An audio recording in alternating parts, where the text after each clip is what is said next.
2.2 million, sinusundan at number 2, Duterte Youth with 1.8 at ang pangatlo ay ang Tingog Party List. Tingog Party List ni Tambaluslus, oh. Asawa niya. Place naman ang 4Ps, sinusundan nito ng ACT-CIS. 4Ps, ang daming mga party list, oh. Ako Bicol, kasunod sa Ako number Bicol, 6, kay kasunod naman Saldico. sa number 7, Uswag Ilonggo.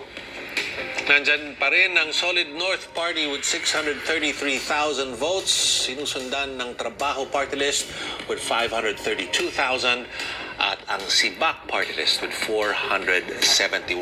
Kumukumpleto ng top 10 ng partial and unofficial results for party list votes. Sinusundan naman at 11th place, ang PPP with 469,000 votes. Kasunod Hindi ko talaga maintindihan bakit maraming mga party list nagsasayang lang ng pera ng kaban ng bayan ng Pilipinas.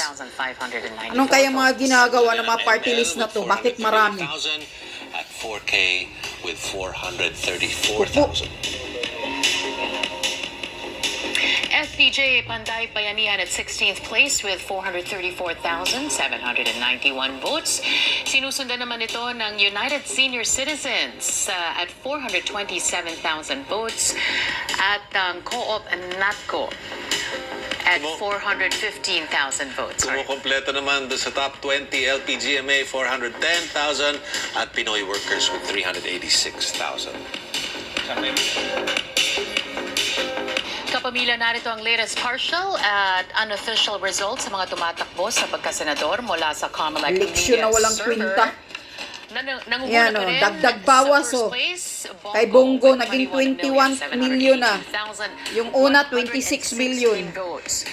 Pumapangalawa po si former senator at magiging senador na ulit, Bam Aquino, Opo. 16,822,000. Yun ang lukuhin ng Pilipino. And 42 Dagdag votes. bawas ang Kasunod ginawa po, ng Senator Comelec. Bato de la Rosa with 16,679,357. Tingnan nyo yan. Sumusunod sa pang-apat si Erwin Tulfo. Unang with resulta, 13.8 26 million kay Bongo, votes. ngayon naging Nasa 21 panglima, million na. si Kiko Pangilinan Binawasan. with 12.3 million at pang-anim si Rodante Marcoleta. At si Dan with Marcolita, number 12.2 6, natalo pa ni Bam Aquino na maraming mga INC religious na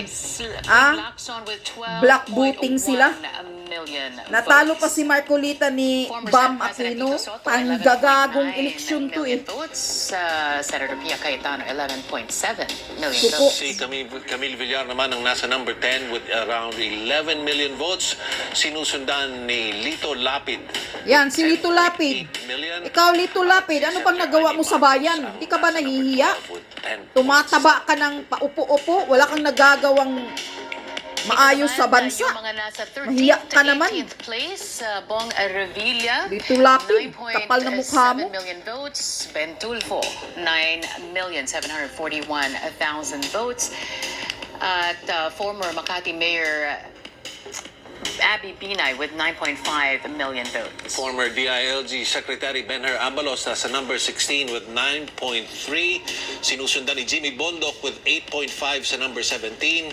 At dating Senador Vic Rodriguez, si Manny hindi Pacquiao nakapasok. with 8.4. Ang mga matitinong tao na mayroong malasakit sa taong bayan, Nakahinga na ng maluwag hindi si nakapasok. Senator Bongo nang malamang nangunguna siya sa partial and unofficial count ng Tulad ATA ni ng Vic 2025. Rodriguez. Inamin ng re-electionist senator na sariling sikap ang kampanya nila ngayon, hindi tulad ng 2019 nung nasa posisyon pa ang kalyadong si dating Pangulong Rodrigo Duterte.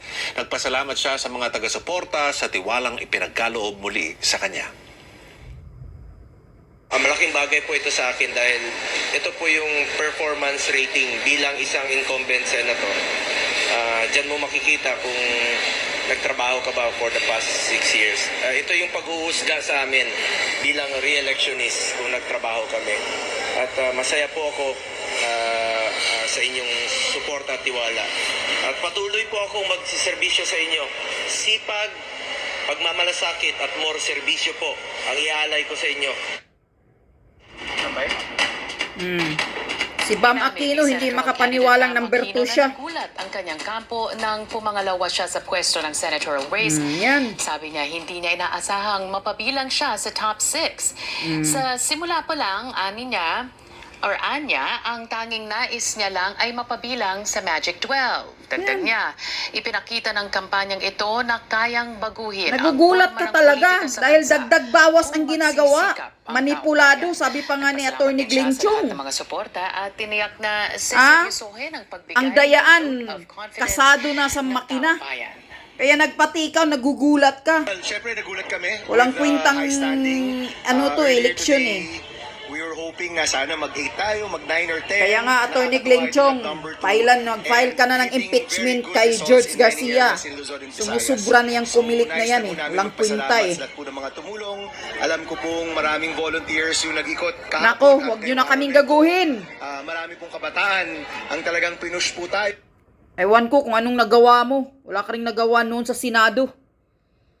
Nagugulat talaga kayo kasi malaki ang dagdag bawas eh. Marami pong kabataan ang talagang pinush po tayo, pati po si Senator Kiko. Impeach George Garcia. Inutil ka, hayop ka. Promise po, hindi ho namin Wala sasayangin. kang kwentang Ito pong George binigay niyo po sa Garcia ang amin. komili ka.